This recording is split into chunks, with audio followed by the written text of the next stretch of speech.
పశ్చిమ గోదావరి జిల్లా భీమవరం కేసులో నిందితుడు శ్రీనివాస్ వీడియో వైరల్ అవుతోంది. ఇప్పుడు తన తల్లి తమ్ముడు దయ్యాలని చెప్తున్నాడు. మనసులో ఏదనుకుంటే వారికి అది తెలిసిపోతుందని అంటున్నాడు. అందుకే ఇద్దరిని కూడా చంపేశారని చెప్తున్నాడు ఆ నిందితుడు. కత్తితో ఎంత పొడిచినా తెగటం లేదని, వాళ్ళందరి బాడీ చాలా స్ట్రాంగ్ గా ఉందని నిందితుడు చెప్తున్న వీడియో ఇప్పుడు కలకలం రేపుతోంది. కత్తితో కోసినా కూడా బాడీలు తెగకపోవడంతో తన చెయ్యి నొప్పి చేస్తుందని చెబుతూ ఉండటం ఒళ్ళు గగ్గురుపాటుకు గురి చేస్తోంది. అంతటితో ఆగని ఆ నిందితుడు శ్రీనివాస్ తల్లి తమ్ముడు బతుకుతారేమోనని చెప్పటం ఆందోళన కలిగిస్తోంది. తనకు తిండి పెట్టకుండా పిచ్చి పట్టిందంటూ 9 ఏళ్ల నుంచి పీక్కు తింటున్నారని అంటున్నారు.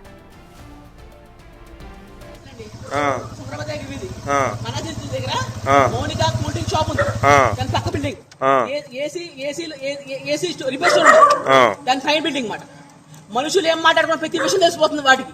మా అమ్మకి మా తమ్ముడికి నా మనసులో ఏ విషయాలు దొరికితే తెలిసిపోతుంది. కడుపులో చాలా స్ట్రాంగ్ గా ఉంది, ఏదో అది మనుషులు కాదు. కడుపులో ఉంది, ఎంత పొడి నాకు చేయని పడుతుంది. ఆ నా కొడుకు ఎంత కొట్టినా సరే ఆడు స్ట్రాంగ్ గా ఉంటాడు. పొట్ట ఎంత స్ట్రాంగ్ గా ఉంటాడు, స్ట్రాంగ్ గా ఉంది. దెయ్యం సార్ పీక్కుతుంటుంది. ఆడు దెయ్యమే సార్, ఆడే కళ్యాణ్ అంటారు కదా, ఏదో దెయ్యం సార్ అది. తమ్ముడు నిరూపిస్తాను సార్. రక్తం స్ట్రాంగ్ గా ఉంది, మనసు స్ట్రాంగ్ గా ఉంది.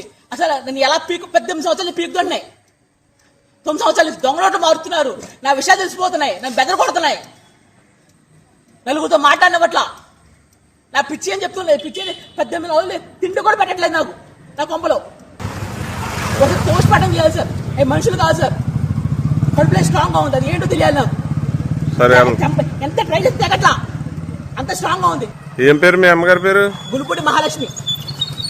మీ తమ్ముడి పేరు? గులుపూడి రవితేజ. మీ నాన్నగారు ఉన్నారా? మా నాన్న చంపేసి